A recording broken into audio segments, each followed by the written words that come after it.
Hey, good morning. I'm great. How are you?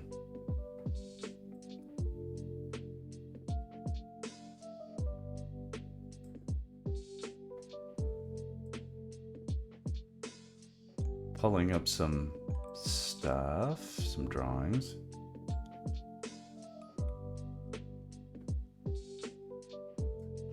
Good. Doing better is good. What time is it where you are?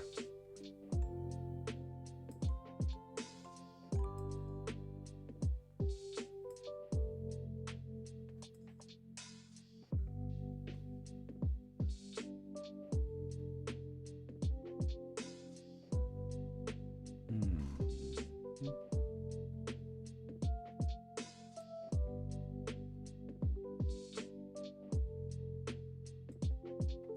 2 p.m. Okay.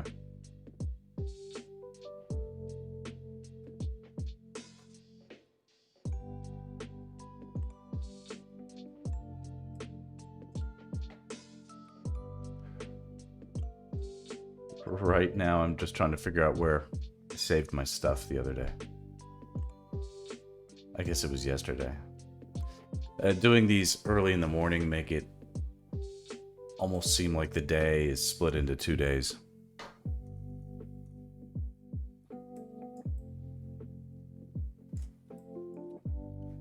So yesterday, I like added a bunch of background details to some of these scenes, and because they're backgrounds, they don't have to be super specific. You good with more Zelda?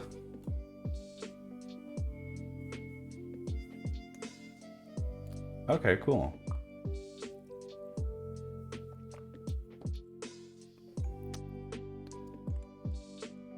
Do you follow me on Instagram? On my little Zelda thing? My little Zelda account? There's like, 30 people. I have miscalculated, I believe, with I was like, okay, where can I tap into like a bunch of rabid fans of some IP that is going to, and this is classic me because I never seem to be able to like guess what a trend will be quite right, or when I do, it'll be the timing will be the opposite of what it should be. So I'll get into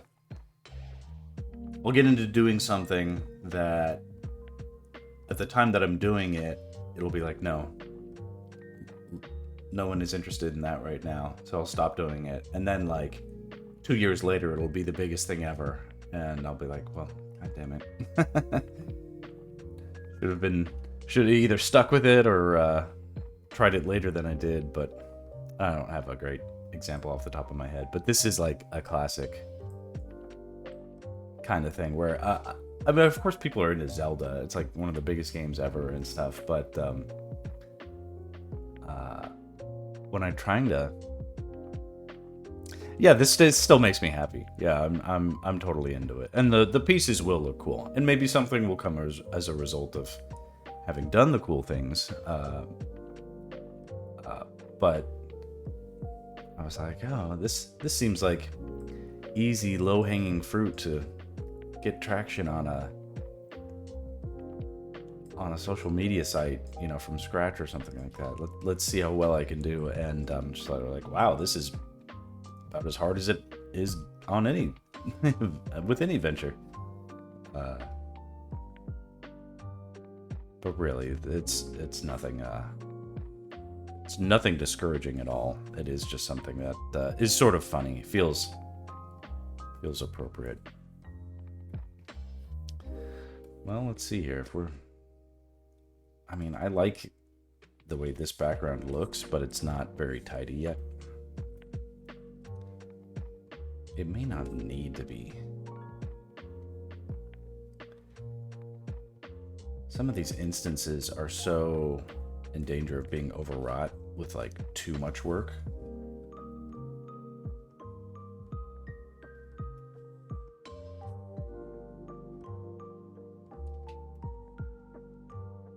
want these things to look labored over.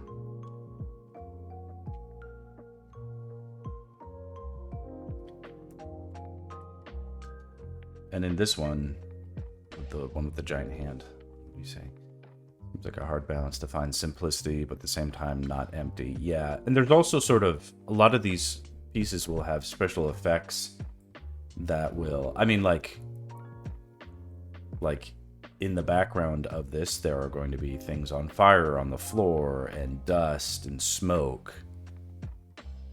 So, but that's not necessarily part of the setting that I'm going to draw. So I'm going to draw something, but if I'm going to draw something and then cover it with smoke,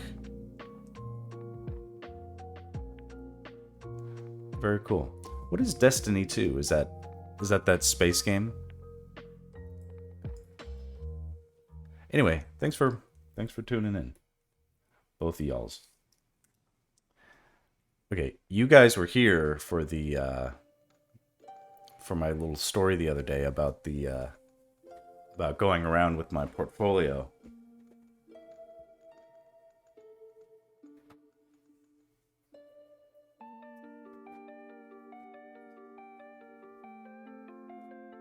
I was at my parents' house the other day. I found my old portfolio. It's this thing. This is the thing that, like, they put. I handed the girl, and it like slid to the top of to the bottom of the pile. And it's no big deal, but it's just funny that, like, the day that I was talking about that stuff, I ended up finding it like in my old bathroom closet. And this thing is so cringe. I don't know. There's just like this was so a long time ago, and I was very sort of ignorant about, like, so this is like me trying to put together storyboard samples, having never. It's cool, but it's not but here's me like doing some digital art back when I could barely. This was like spec concept stuff. Me messing around with some digital brushes. What are these, like zebras? Yeah.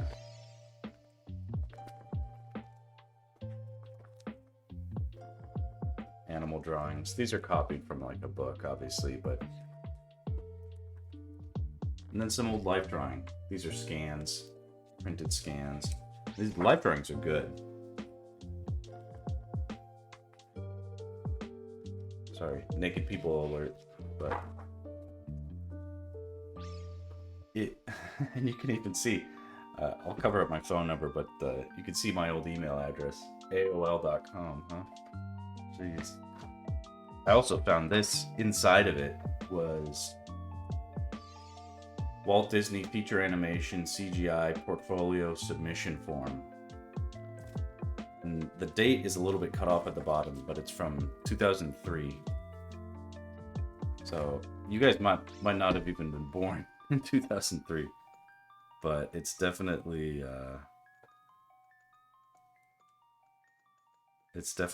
interesting to see. It's like, this is how you got jobs back in the day.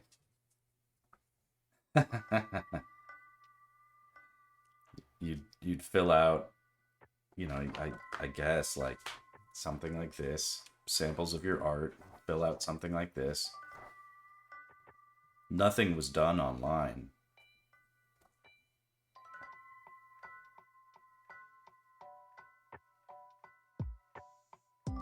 There were no websites really for artists to seriously share their art to an audience. There was no audience for digital art online. And most digital art was very. It wasn't considered, I don't know. The things changed very quickly. By 2007, the digital art process was very much becoming standard and in high demand. So that, at least, I was I was ready for when that happened.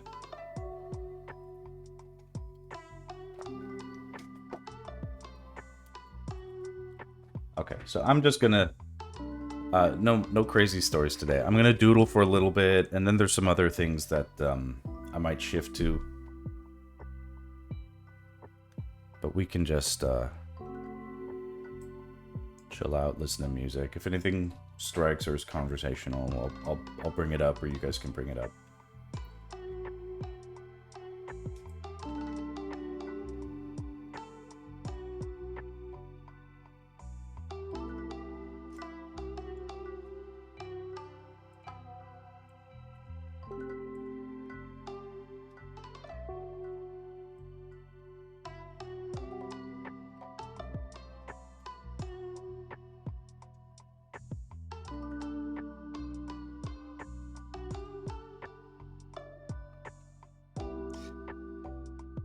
Pre-established games or universes, so to speak, or do you draw concepts for yourself as well from time to time?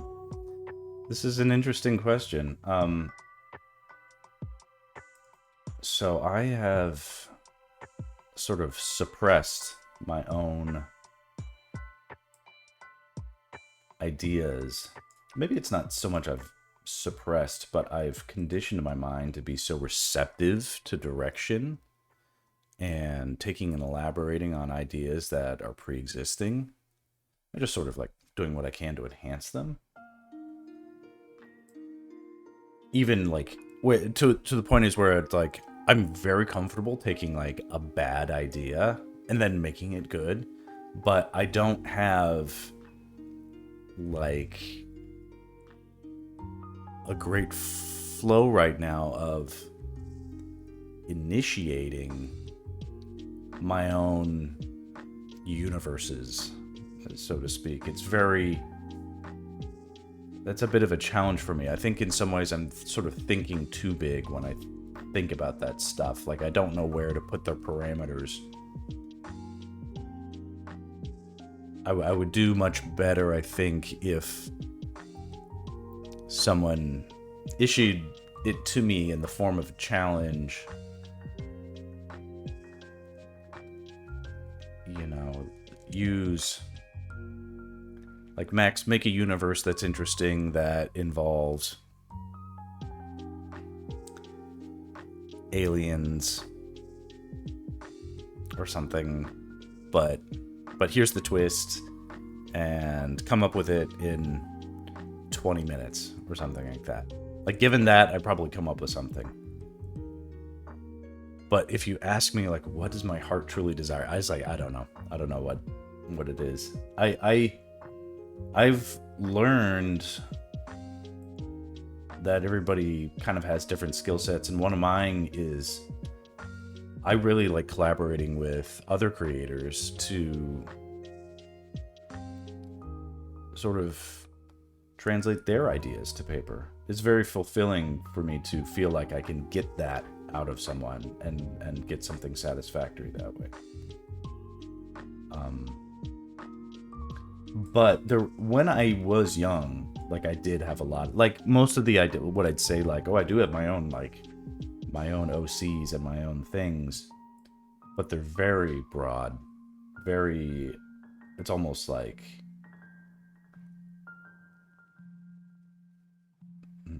the concepts I have are very influenced by like Neil Stephenson, like of, you know, he wrote Snow Crash and stuff like that. Stuff that is like very cyberpunk, very futuristic, and nowhere near nailed down. Little Ghost in the Shelley kind of stuff, like what is reality. I really like Philip K. Dick as an author, although I've only read a few of his books, but like how those types of stories translate into movies is very interesting to me.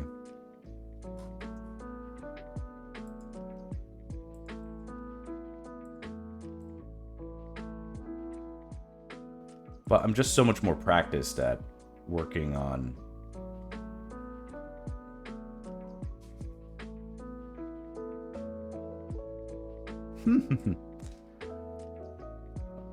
That's an interesting concept. I have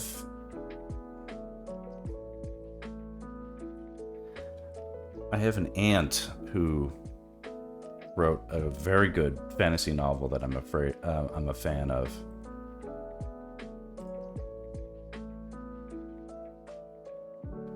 That would be great subject matter for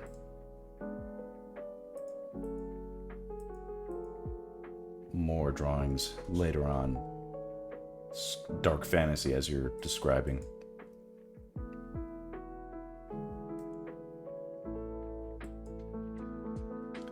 Forgive me, guys. I'm just trying to figure out where through this darn...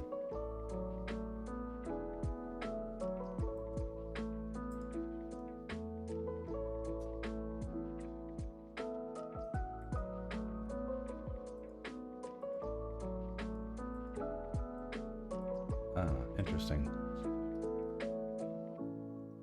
Yes, I'm a little bit familiar with Dark Souls in that my brother plays it and streams it online. My brother is a streamer as well.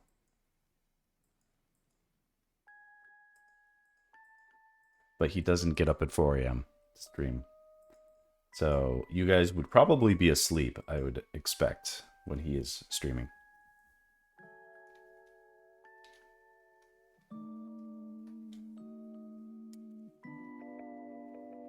Yeah. I imagine he's good at it. I have a little bit of a hard time following what's happening plot-wise in those games when he's streaming.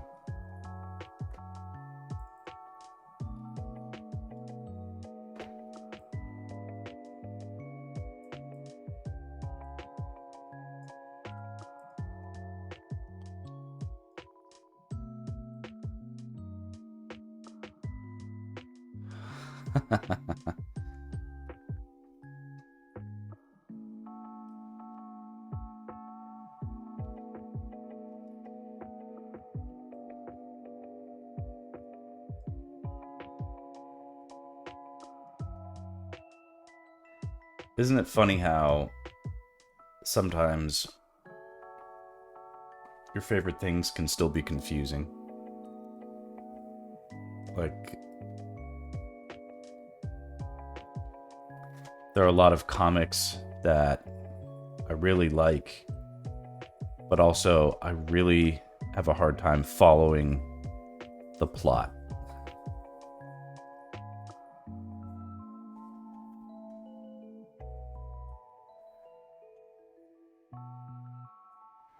And sometimes I can concede that sometimes there's just something amazing about the gameplay or the mm-hmm.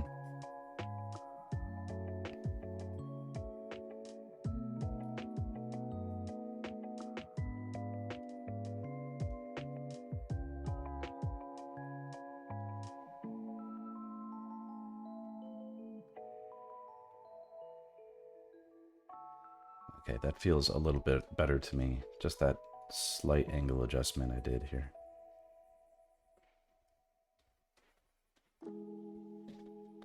There's that movie Watchmen.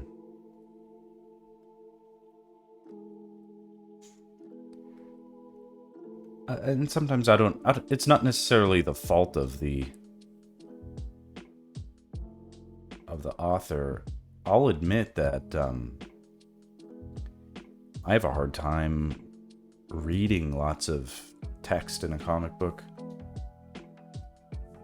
My eyes just digest the visuals, and I feel like the very verbose walls of text are too much. So the comic book The Watchmen was very difficult for me to parse, but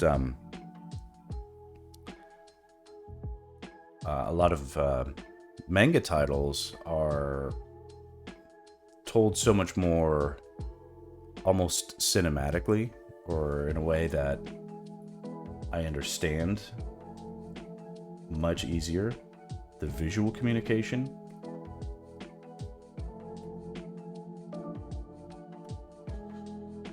So I was really into that sort of thing. Flipbook with text, that's funny.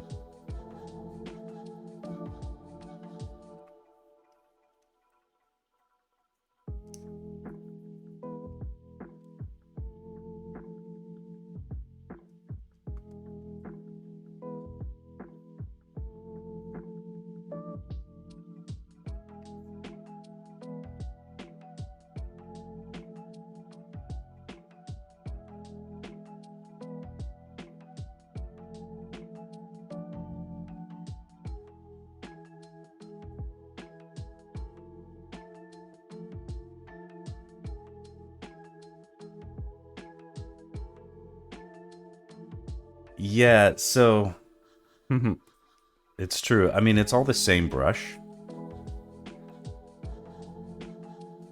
You're you're calling me out with this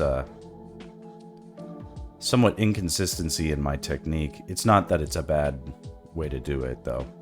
This is sort of how my approach is in storyboards. What happens is, like, the fine line artwork is something that will grab the eye first.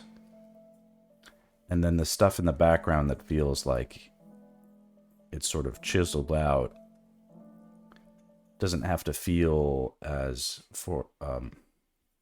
forthcoming or important to the viewer.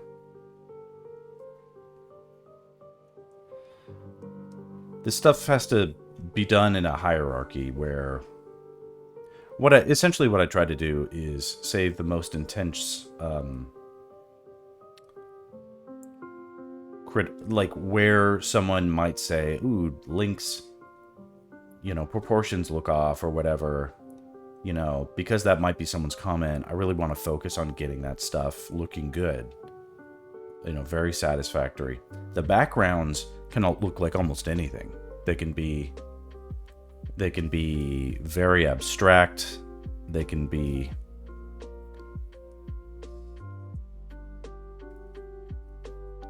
they don't have to be like self-consistent with the entire scene.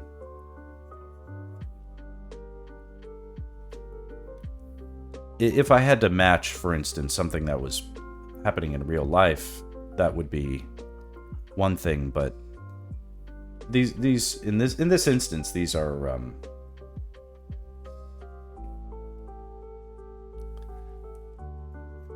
not things that actually have to correspond to any sort of real reality. So I can play around with making mistakes on purpose.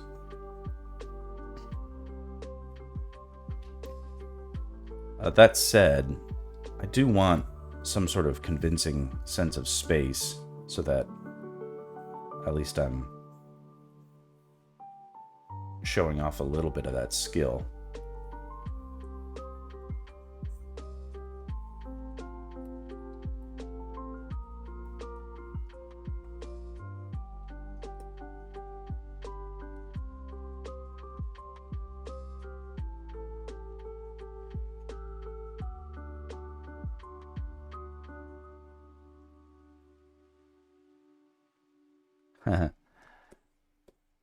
Well, where the backgrounds are important to help set the context, I don't know if there's any good, like here, for instance, I definitely tried to do something specifically interesting with the background. And over here, there will be interesting background design too in this forest and the trees.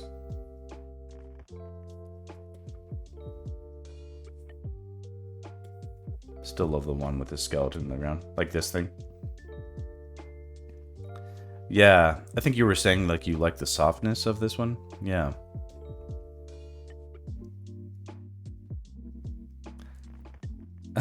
Good. Well, I mean, look, if it's that satisfactory, I probably won't change it. What I'll do is I'll just paint some tones into it.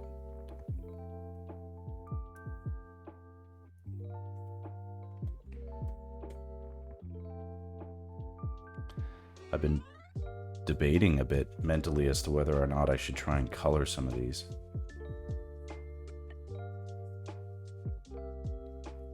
Which would add time, of course, but I'm not necessarily in a rush.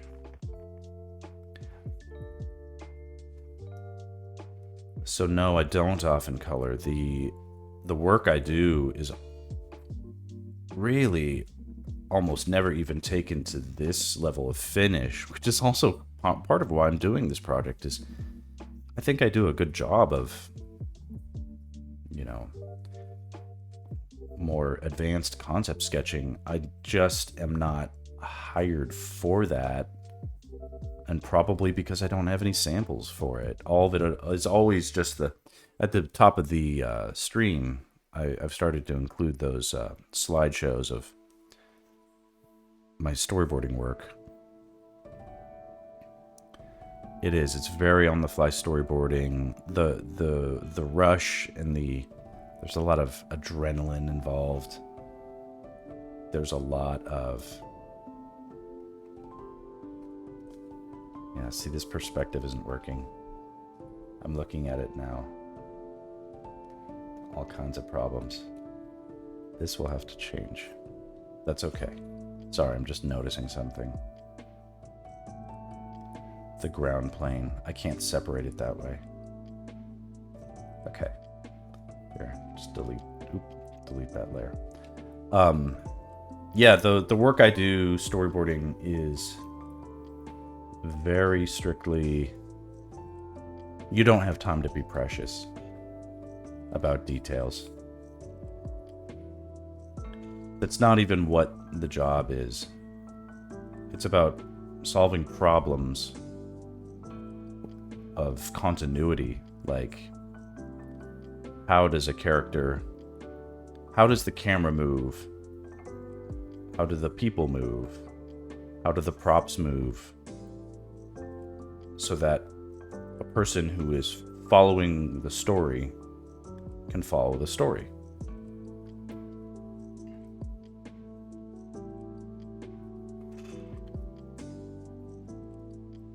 It's a puzzle. It seems like stuff like that would be obvious, but the way they shoot films and movies and, sorry, films are movies. The way they shoot TV shows and almost anything is not in the order that you see it on television.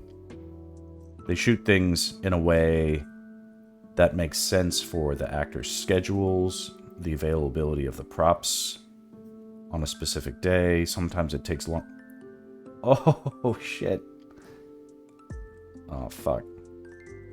It's a big old crash. Well, barely got anywhere anyway, but man, that sucks. Yeah.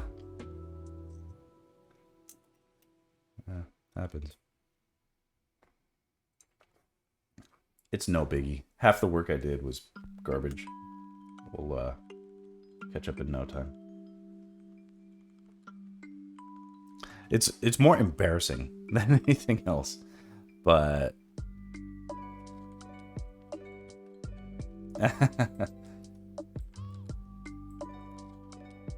I mean, all I did was draw some lines on the ground. We're not out much.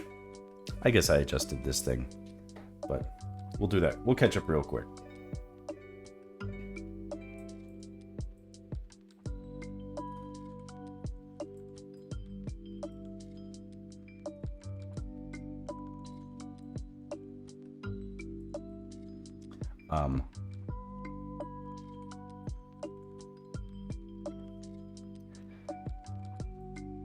A big part of the storyboarding is drawing in a way that is concrete yet malleable. It has to feel like something is becoming realized, but also retain enough flexibility to be changed if new information is added. And new information is constantly being added in a TV and film scenario.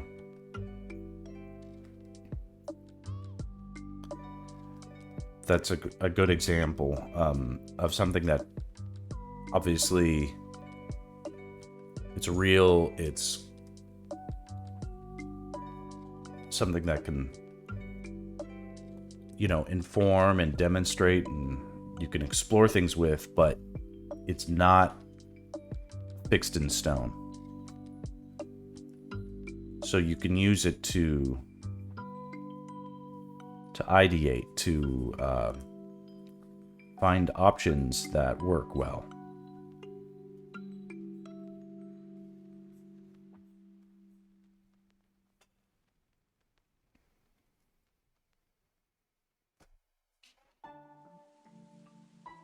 Yeah, it can be very frustrating when good ideas are scrapped.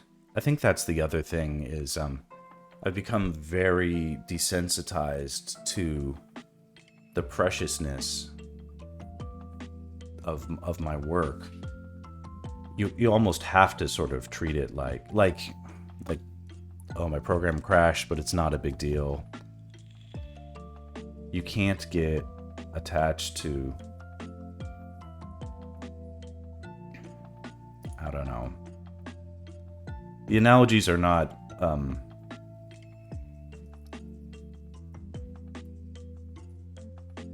necessarily flattering for what I do.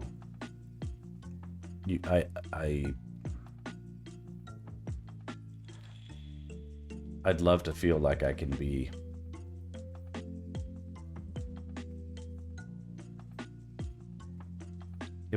if I took too much ownership in the drawing and treated it like, if I personally treated it with pride and care, the way an aspiring artist would want to, then becomes very difficult to get that separation, that professional separation, because everything has to change and make and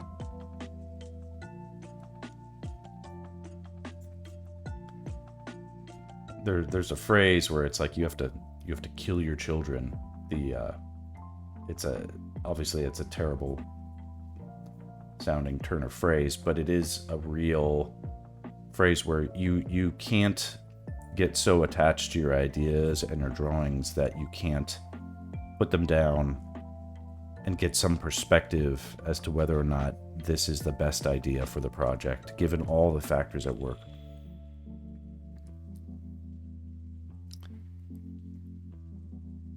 If you get too invested, yes, it's impossible then to remain objective. And what happens then is you are then too hard to work with. If you are combative, like with a director, you're like, okay, yeah, but director, this is the best way to do it. And the director will say, well, I don't agree, or I agree with you that that's the best way to do it, but the client wants their logo to be bigger, or something like that.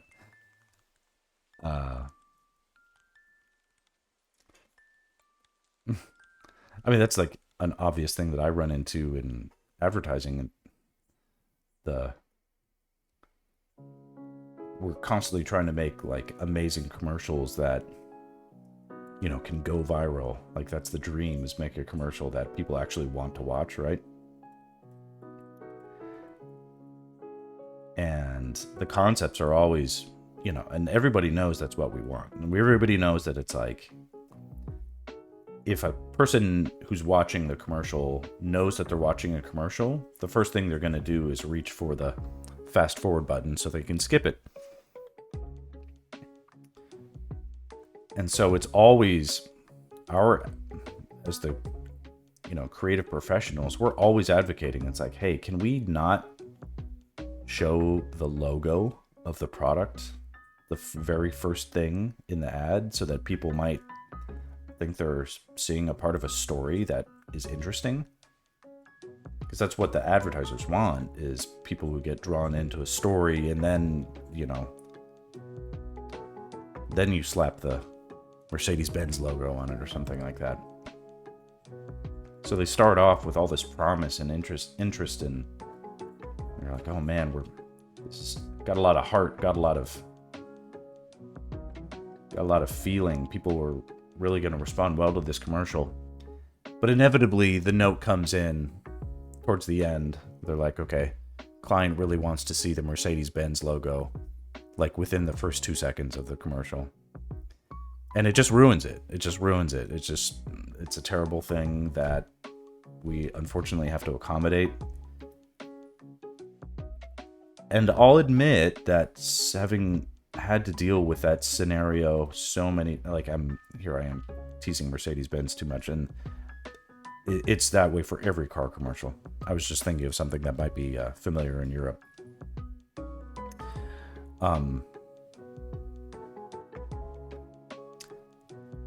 Having had to compromise my artistic morals so many times over the years, I've become more, unfortunately, I had become very cynical and a bit jaded about the experience overall. And, I'm still very good at it, but I don't,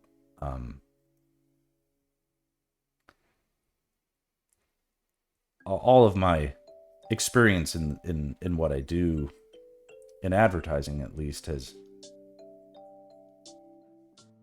led to me not being so... I don't have a lot of childlike naivete about artistic concepts like my creative vision or artistic integrity and stuff like that. I kind of... what I'm doing now with this Zelda project feels very much like a step back to returning to that childlike innocence. Like, what would I draw if I just had my own decisions that I could make? What if I was director of a Zelda movie? What would I feel like drawing? What would I feel like seeing? This is what that project is. I'm exploring now how I might answer those questions. So while it's not my own IP, I'm kind of making it my own and being okay with it.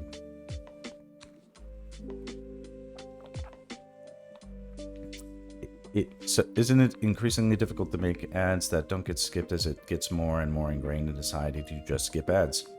So yes, okay, a couple things. Yeah, so a lot of storyboard artists do become directors. James Cameron, for one,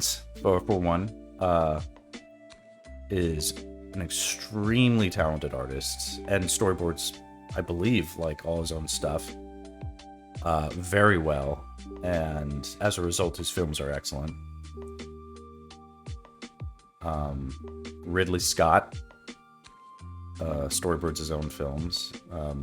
Pretty much everybody who's a director at Pixar is also a storyboard artist. So these are, I know that the director of the original Shrek movie is a family friend. Of course, they were a storyboard artist, and so it is common, actually, for storyboard artists to become directors. But that's one way of becoming a director. There are many ways of sort of becoming a director. And I don't want to be a director. Like, this has actually been brought up before. It's like, well, Max, you should direct. And I don't want to do anything that doesn't involve drawing my ass off. The storyboarding is the fun part. I mean, it can be that it's challenging to deal with people who are making unnecessary changes. But overall, most projects, when I look back at them, I don't have resentment about the changes. I feel like the changes that are made are eventually resolved in a way that enhances the project from and the changes then justify themselves. It isn't, now that could just be a little bit of, you know, like backdating my own opinion so that I don't feel bad about something I had to do. But I think it's true that while changes are painful to make and that can be frustrating, because there's a lot of wasted potential and inefficiency in making changes, it isn't always a bad idea.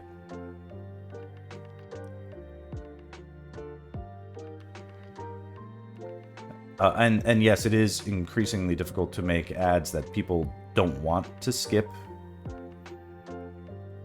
when brands are not receptive to the idea that people want to make viral ads, but they also work against their own interests when they force logos, close-ups of logos, unnecessarily into stories. That will not work in people's favor.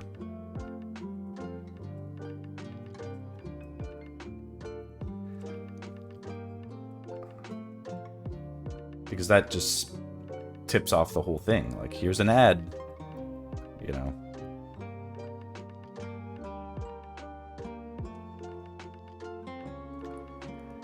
Ads are very formulaic. They are extremely formulaic.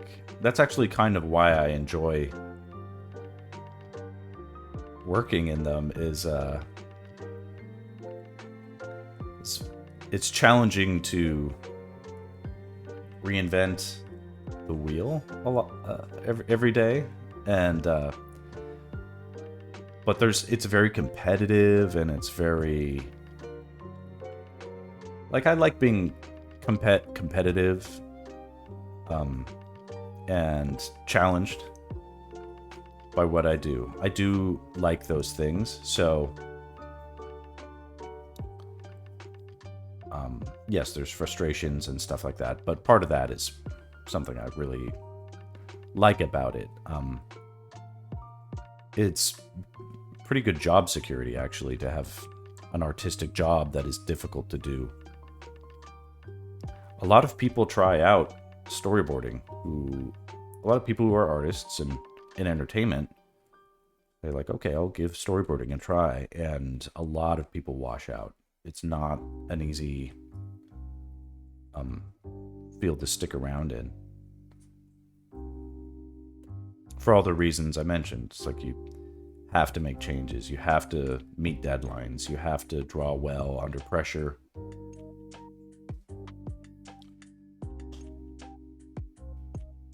You have to have a good collaborative personality. You can't be a curmudgeon.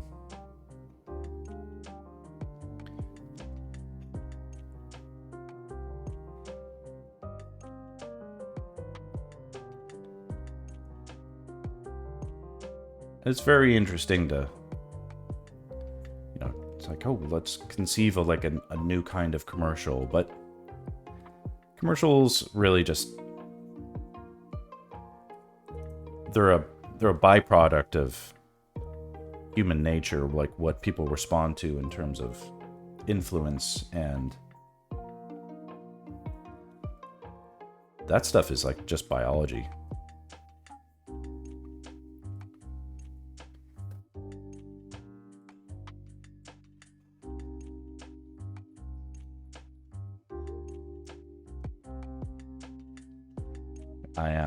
I'm a bridge between there's three people. There's like a writer, a director, and a producer. And they sort of converge in a triangle on the storyboard artist to put inputs into the artist. And then once that storyboard is created, they have this formula, this plan that they can take to 100 people down the line that is clear, and those 100 people can then make decisions that follow the plan because they have like a unified document that will inform everyone's thinking about which decisions need to be made.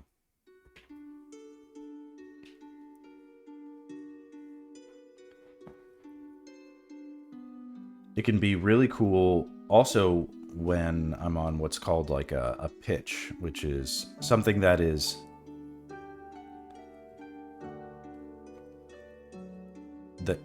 the way things work in production is there's all sorts of reasons to do storyboards, and sometimes they'll do a storyboard to determine whether or not they should make a production.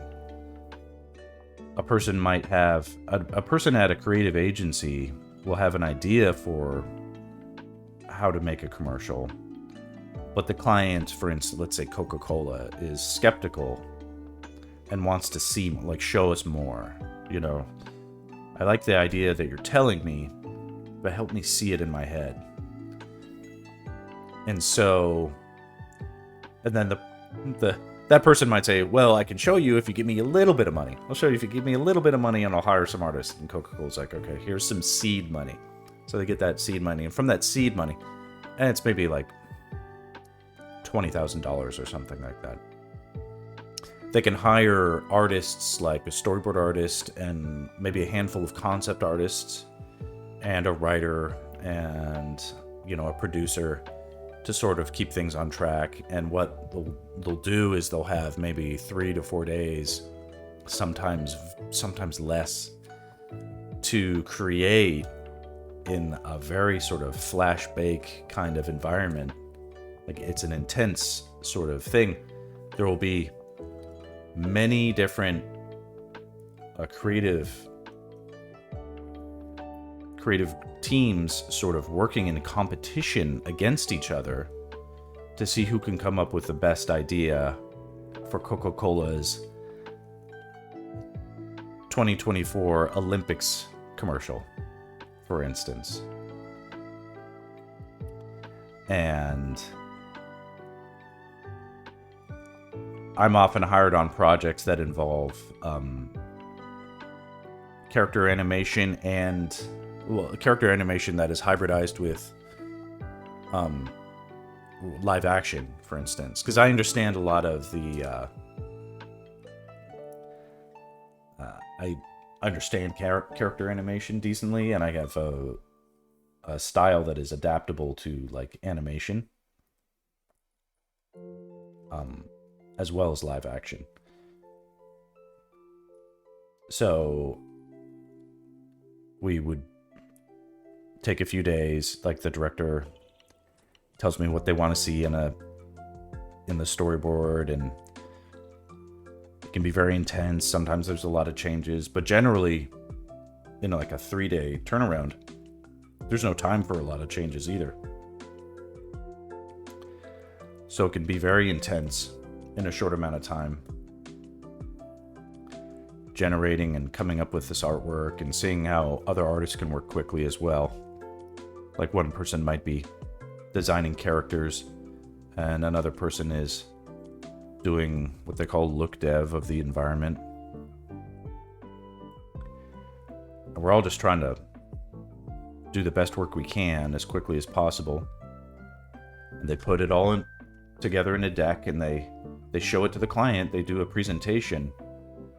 And then what can happen is the client either says, this is good, but, you know, not what we're looking for, or, as hopefully happens, they say, this is amazing, and we're really excited to say that you guys have won the pitch. You've been awarded this job, is what they say. So you get the award. And it's not like an award, like a trophy. Like, you get awarded the money. It's like phrased in a way that makes you, you know, it's like, be grateful you're getting this award or something like that. It's like, you've awarded the job. Yeah, it's it's like psychological stuff, I guess, huh? But that's the term that's used. The job is awarded, and then it's extremely cool for me to see what happens next, where I get to have a little bit of pride, because what happens next is the small team of like 3 people balloons into a production that can involve hundreds of people being employed to execute something that, you know, I really had my hands in there to form it and shape it when it was just a baby. Something that was just an idea is now shaping into reality. It was an extremely satisfying thing to have that. It felt like power. And it really felt great being part of a team that was capable of pulling something like that off. I'm a freelancer, so my team would be different on every job. I'm not employed by... I'm self-employed. So, depending on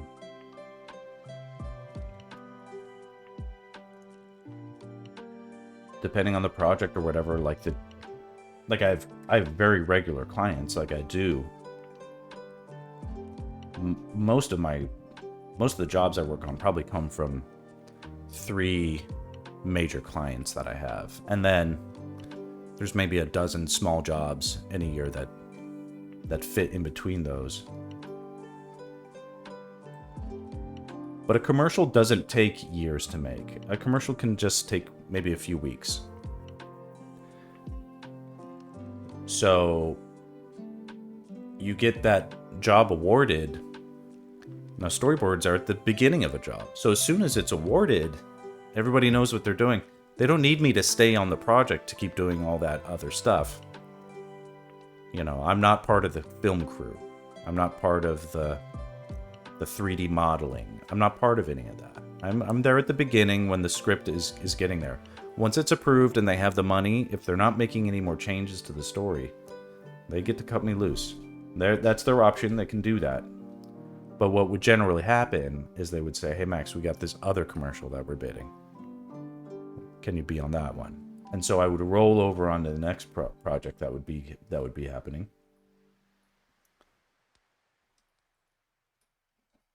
And it would just go like that, sometimes for months and months and months, where it felt like there were places where I would be at a place so long that the people there felt like family, and I knew I was making a difference. So when you think about it in those sorts of contexts,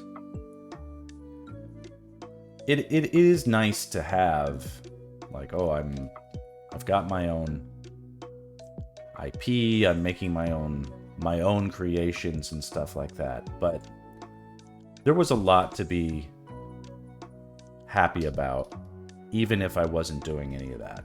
I really liked that. Yeah. And whereas I would be a freelancer, other people would also be freelancers. So even at like a different studio, a different company that might hire me, like one project I might be at one studio and I'd be there every day for like 2 months or something like that. That would be rare, but it would happen. And then things would get slow for them. Sometimes you just run into bad luck, or there's structural changes at a company. Sometimes companies go out of business with no notice at all. But what happens is the freelancers, like I'm a freelancer and other freelance artists that were there, they disperse as well. They go to other companies, and I see them at other places. So it was after about 10 years of doing work that way, it was like, it would almost, and even the directors sometimes that would leave one company and go to another company. So it was very common for me to rework with the same people, even if it was a different company. So that feeling of having a team could still translate to a completely different company because I already knew those people.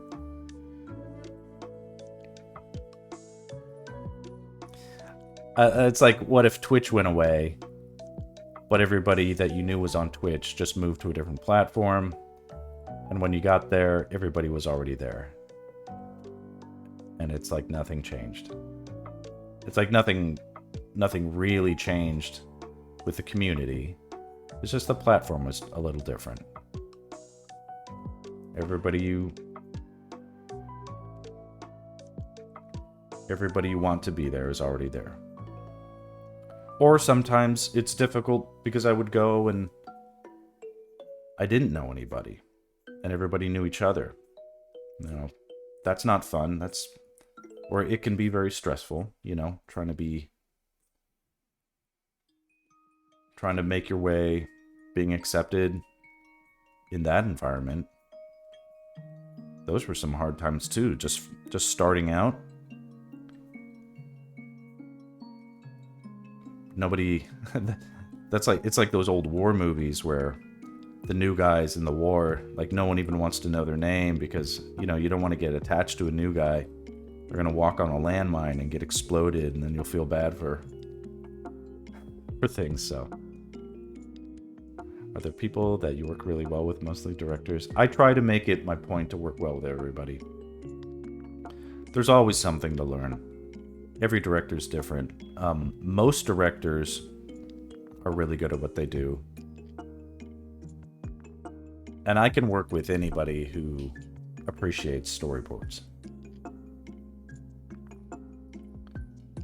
Like, they can be an insane person who's super frustrating, but if they appreciate the problem-solving power of storyboards and sketching and thinking about things before they happen, solving problems before they... You know, that's what we're doing, is we're building a simulation of the production. And it allows us to sort of combine our minds and our skills to see what is going to be trouble before it actually becomes trouble.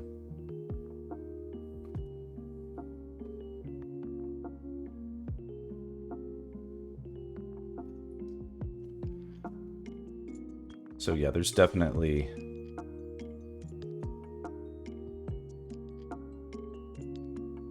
Man, the perspective on this damn statue is killing me.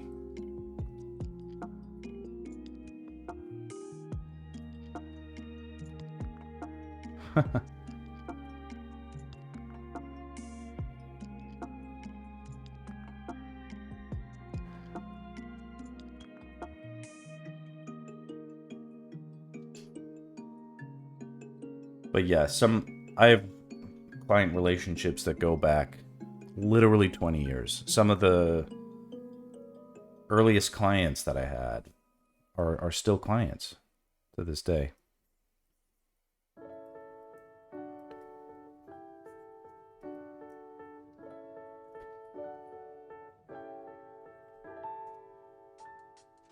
In a way, it's almost like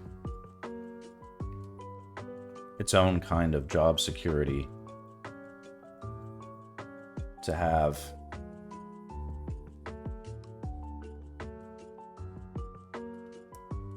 You know, I don't have all my eggs in one basket. I mean, right now, there's not a lot of job security because there's not a lot of demand right now for production. That should be a very temporary thing. Even if all the film and television stuff is easy to outsource, commercials are very... like advertising and stuff like that, that's still very much an LA thing.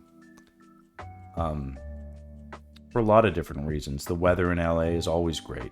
You can shoot here every day of the year. and it's a fun place to lure companies to come to meetings and have a good time. All the best talent is here. So while there are fluctuations in demand, I have a lot of confidence that I won't have too much downtime for too much longer. And if I do, I'm enjoying this project and it's fun. I don't care. I actually have a job lined up next week, which is kind of a relief because I have been dead for about 2 weeks straight. I'll be honest. Not fun for me to think about bills and stuff when there's not a lot of income. Yeah, it is. It's good news.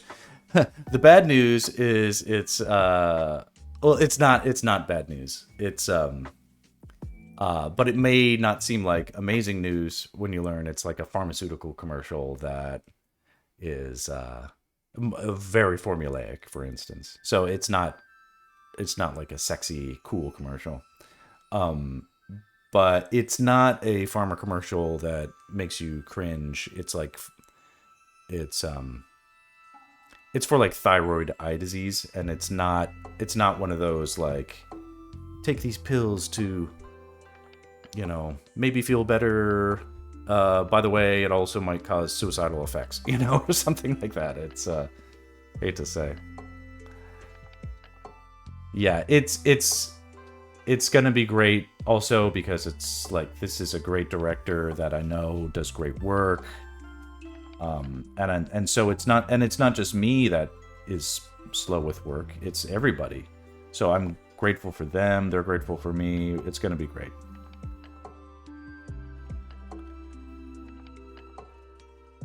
When we're spoiled for choice, you know, it's hard to be grateful for the simple things, but introduce a little scarcity and all of a sudden you know, you long for the good old days of pharma commercials, and so here I am.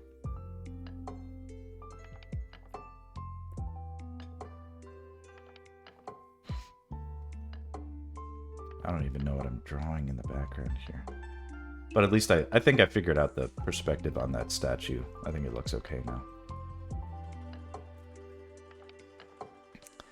It'll be a good message. The commercial will look great, and it'll pay some bills. It will pay some bills.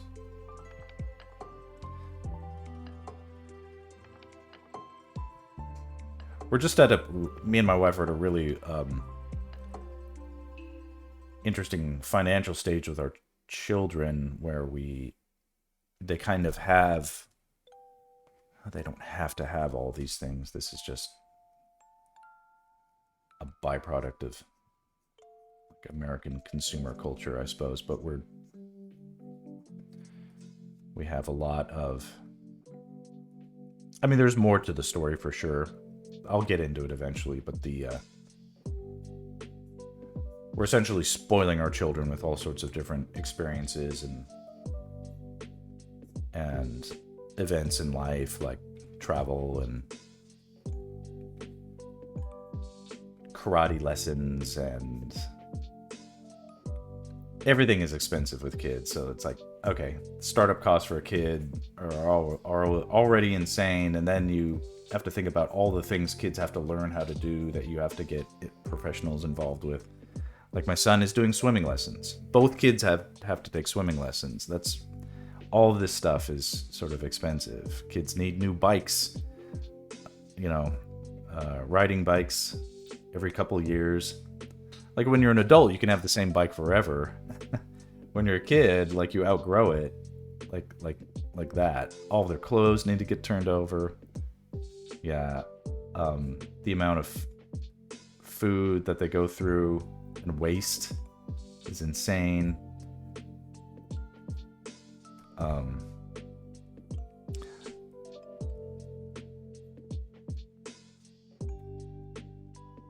And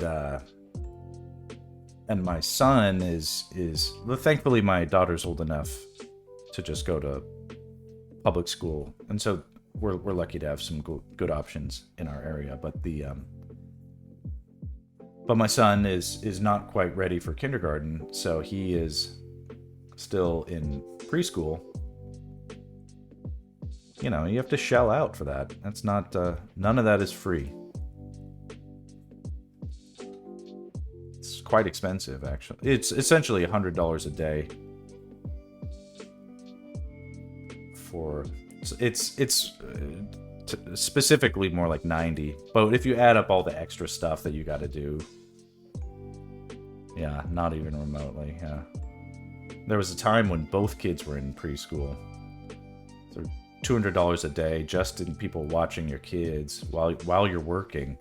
Then you can imagine if you're not even working, you still have to pay for it because you don't want to lose your spot in the at the preschool.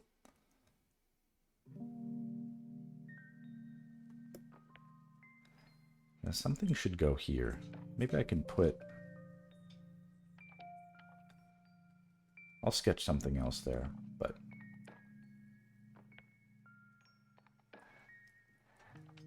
It'll be easier.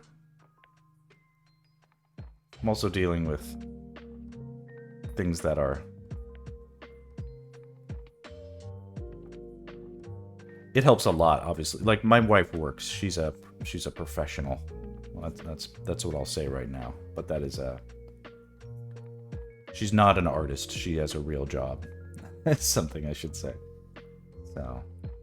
She doesn't work in production. It has nothing, like, whatever slowdowns are affecting my industry have nothing to do with her. So she'll always be bringing home a good amount of cash from what she does, and that's great.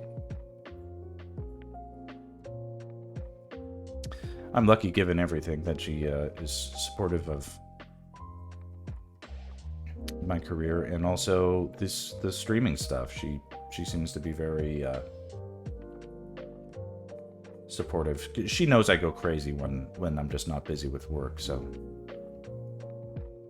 she knows I'll get into bad habits if I don't stay busy with something. She sees like me getting up early. Normally she's the first one up, and now I am these days.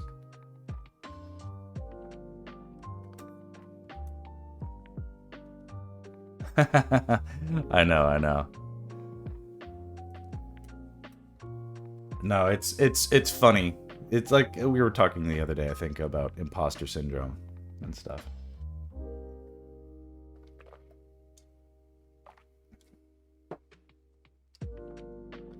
It's always there.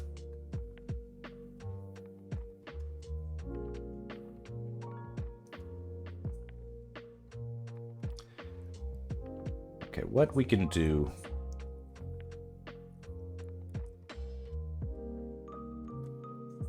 Turn this into a giant fluted column. I'll make... Okay. We'll get some fluted columns going on here. Or they don't have to be fluted. They can be more angular.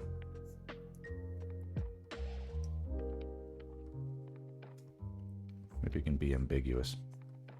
There'll be one here in the background. The fire will cross it. So it'll be column, fire, hand, and then over here we can have another, what feels like a column.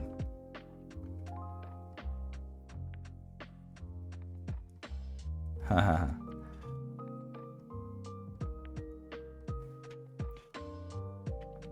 This angle, this canted angle, we call it a Dutch angle in the States.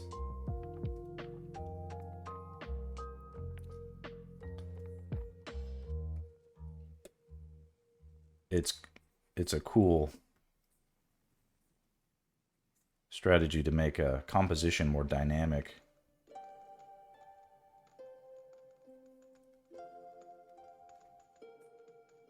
But it's messing with my sense of perspective. Whereas normally I don't have to think about that stuff very much. It's very much drawing by feel.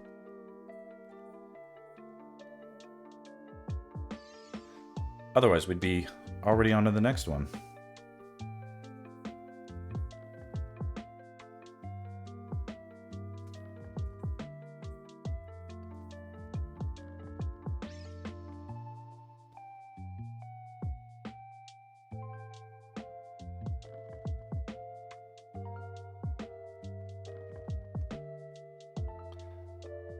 After all that, I feel like I want to make this statue bigger now.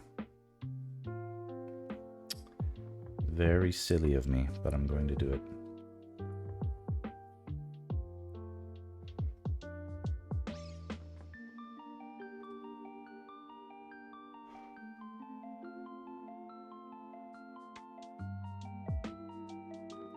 Not that big.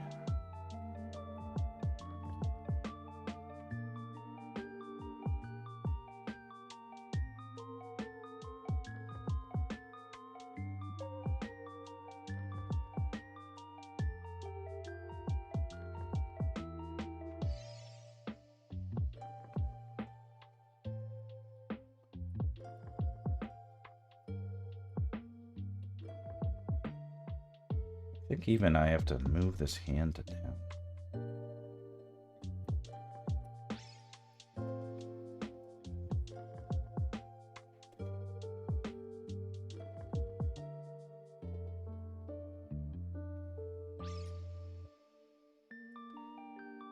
Because the horizon line just isn't matching up.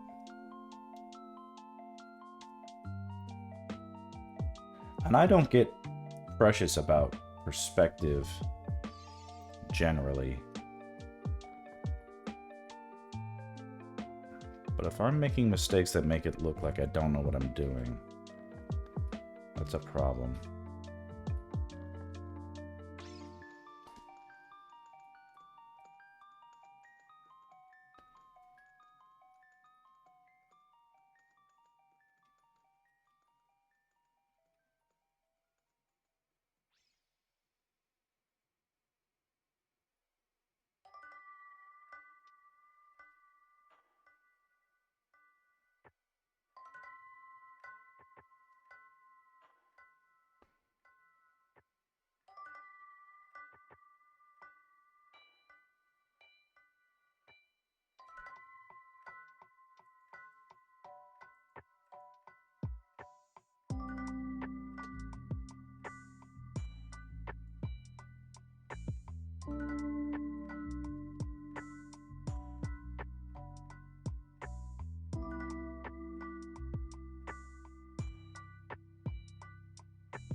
Essentially, we need to make sure that if this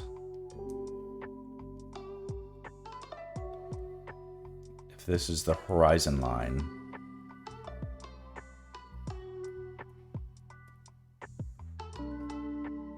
that things that are in parallel will converge at the same spot on the horizon line.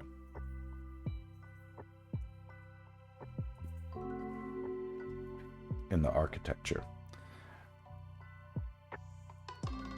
And much of this is working.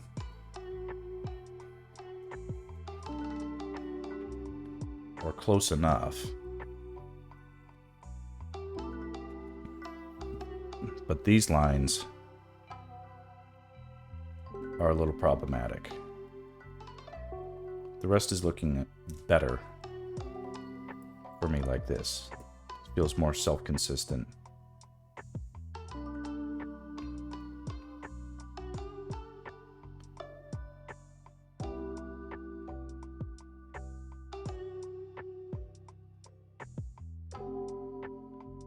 But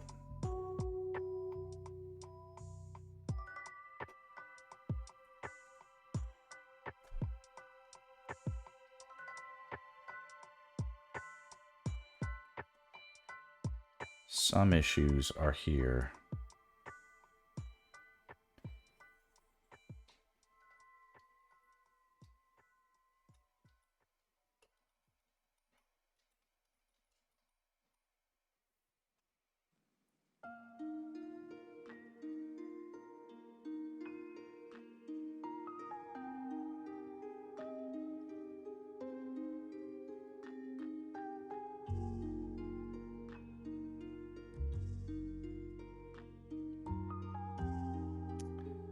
And I might move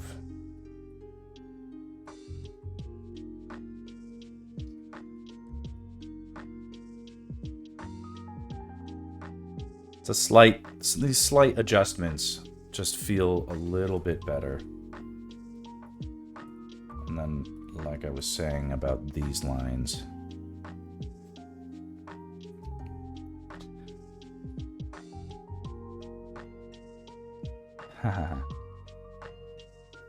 essentially what they need to be is at a much less steep perspective.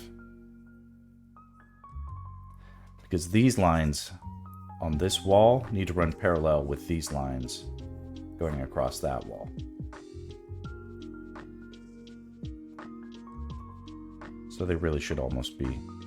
We can have a little bit of perspective, like they converge like way over here at the same spot. But, ooh, similarly here, these guys.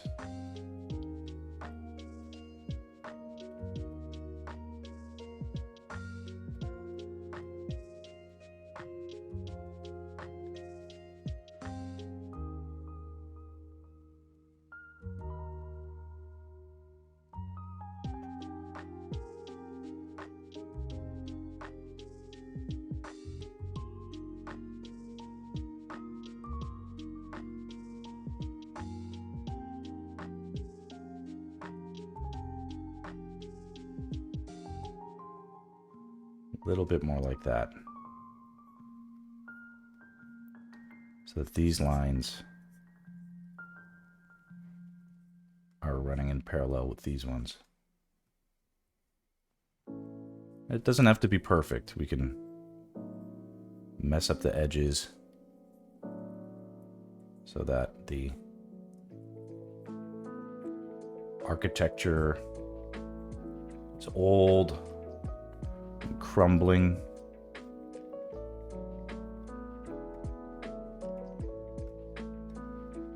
It's like a concept art trick.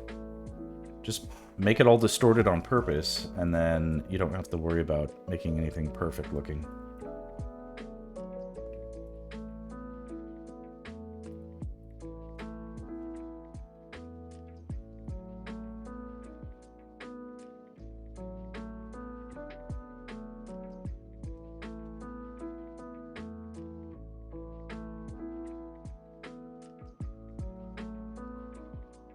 Okay, so now, after resizing all that stuff, we have some gaps in the white space, but this looks more consistent. And I'm going to keep it for right now.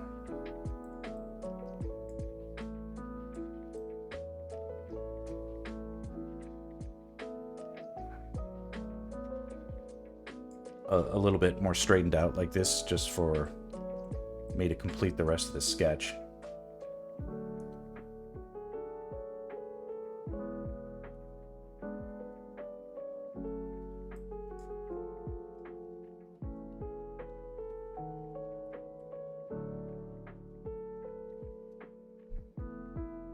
There's something is lost when you fix a drawing.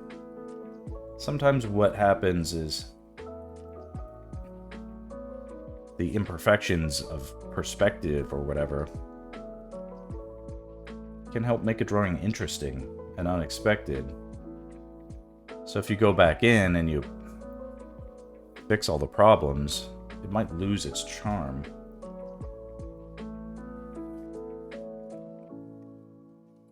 But that's okay. Let's not lose all of its charm, just some. Let's see what happens if we do this. Yeah, that feels like that can work.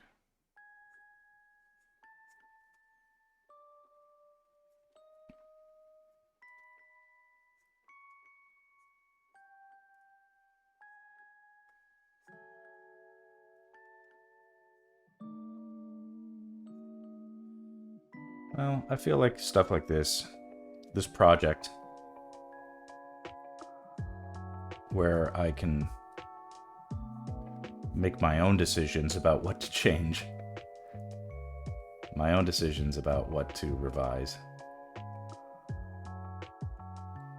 Can help reset and strengthen my brain as far as being creative for my own sake on my own projects.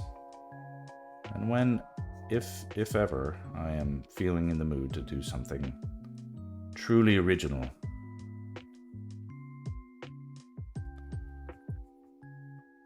I'll be a little more prepared to do so. I won't be so out of practice.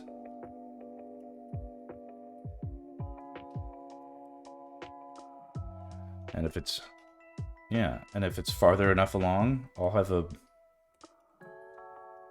built-in audience of people like you. And that'll be fun. It won't have to be so, would anybody care?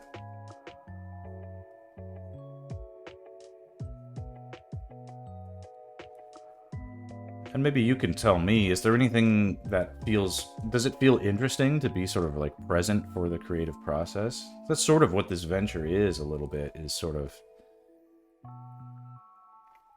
you know, mostly it's to keep me from going insane, but if as a viewer, like the vibes are good, right? But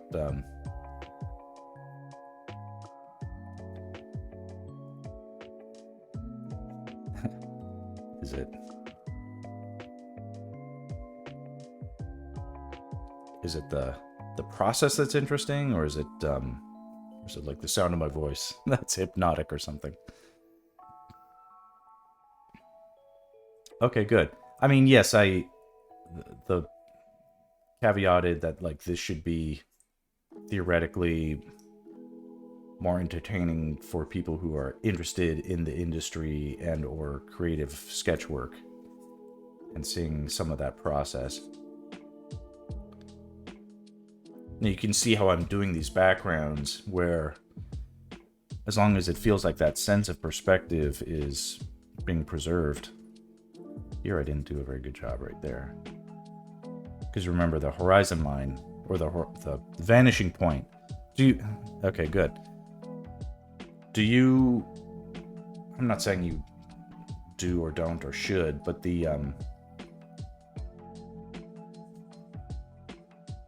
there's I have some decent perspective hacks. I wouldn't call them hacks necessarily, but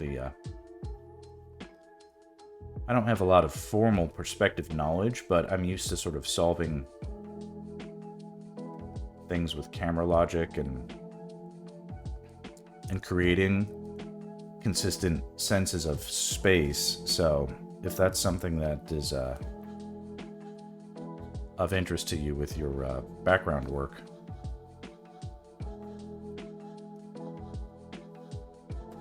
then we'll definitely get to some of that down the road.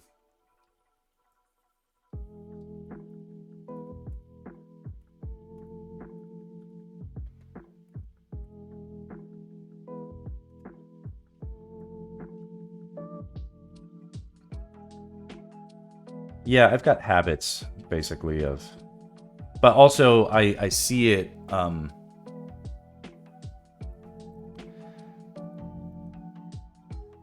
I generally feel like I see the concept pretty clearly in my head, so I don't mess around too much with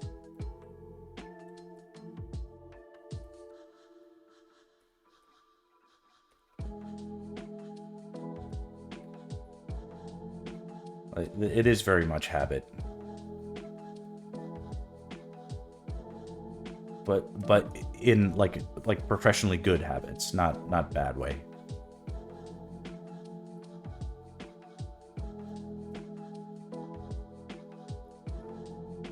Okay, I'm glad you have a tablet.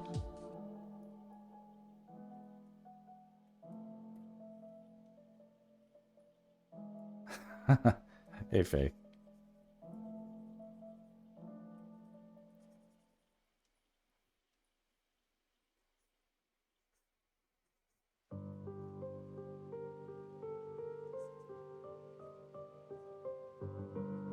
Faye's an early riser today.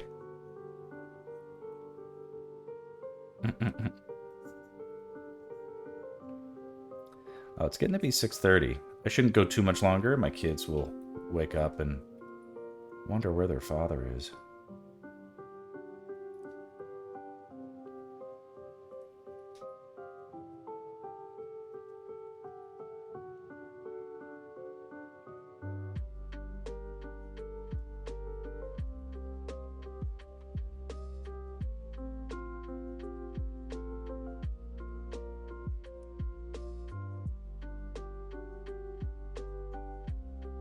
Uh-huh.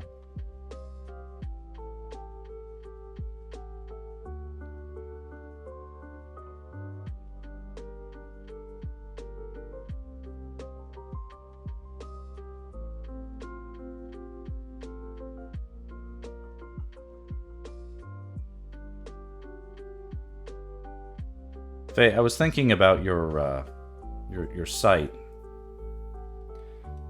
You very well might do to whether or not you're you probably thought about this maybe, but the you had that viral thing. You should have something on your site that is referential to it, maybe, so that people can quickly make that connection. If that's something you want. Suggestion. Unwanted suggestions by me, but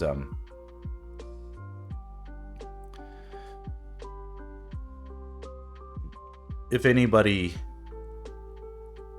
like enough people probably saw that, so that like you'd want to basically remind them so that they could make a connection, but then you would also want to very quickly say like, this is how you might have known me, but this is how I want you to see me now. Something like that. The older I get, the more I realize it's like people really respond well to. It's almost like people want to be told what to think a little bit.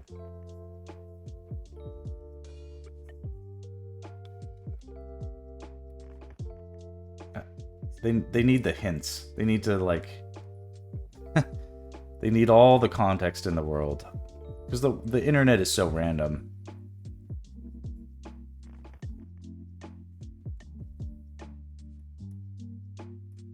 But like if that was a big clip and you wanted to capitalize on it, that's like if something happened. Let's say that, like, right now on my website, for instance, I don't have any of this Zelda stuff. But if what happened, like, let's all cross our fingers for me, that, like, maybe in a week or two, when one of these is, like, done, I post it online, goes viral, for instance. Won't happen, but let's say it did.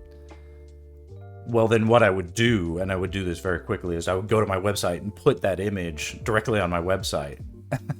So that, and then I'd be all about owning that thing, but I would also say that, like, you have to acknowledge, like, give the conceit of, like, yes, this is why you probably are at my website in the first place, because you saw this. But now let me convert you into, like, someone who's knowledgeable about the fact that what I actually do for a living is storyboards and that I'm available. You should hire me.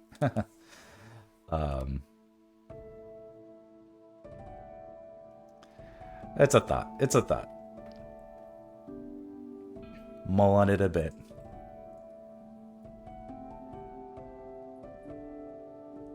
So people can make the connection. You almost have to connect it for them,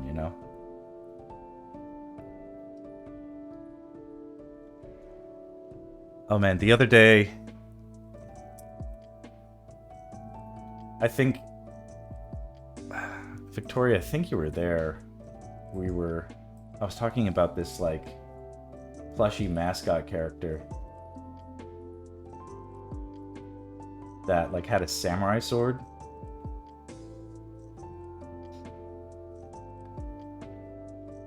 And it was and you were like, what? But I realized where I saw it. It was on Twitter. Speaking of things that go viral.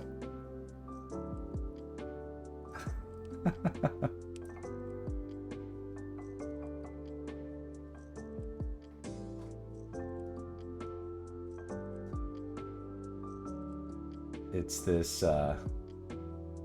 So I realized where I found it. So I found the clip. I'll show it in a second when I find the specific one.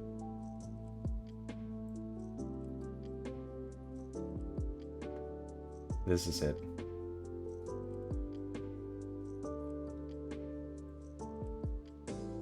This is dumb. Now, of course, Twitter, aka X, is like a toxic mess, and no one should watch it, but no one should look at it. But it's this thing. It's just this stupid thing.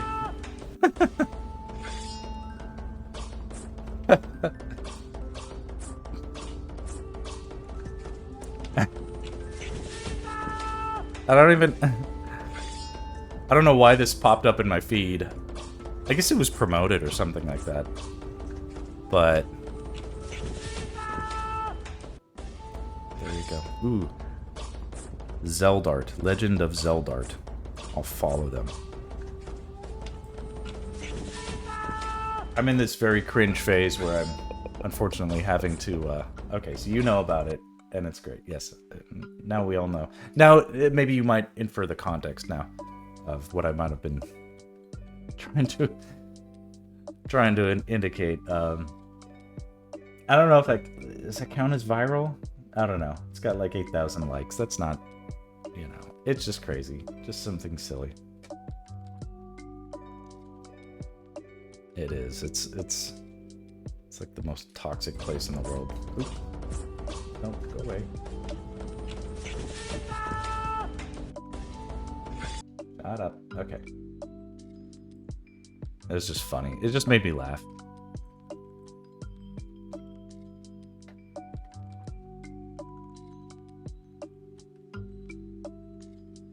There's still some imperfections going on here. And I'm really just talking about like perspective stuff.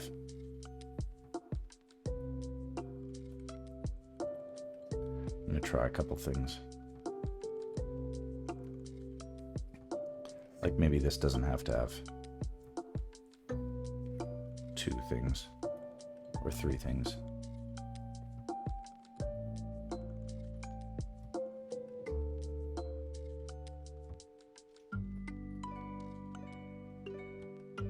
I will have to go in just a second because I know my daughter's up, but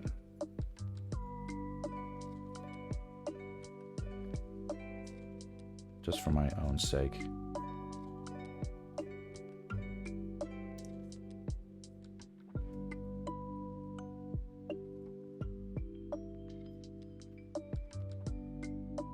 Design something quick.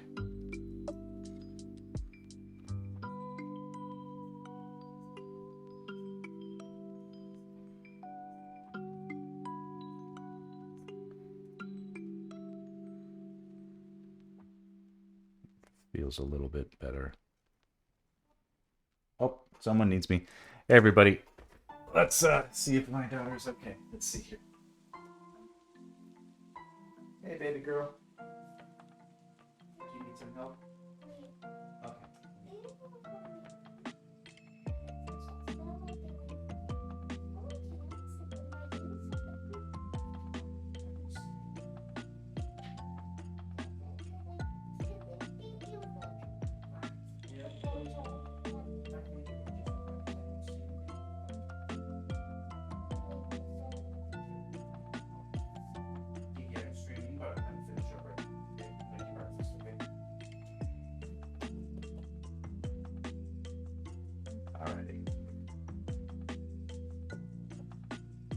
Everything's good. It's always time to wipe a butt in this house. Okay, I'm going to... Just something nagging me.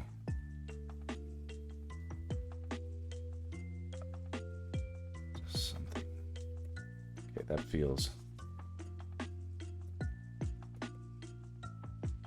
Okay, that's feeling better.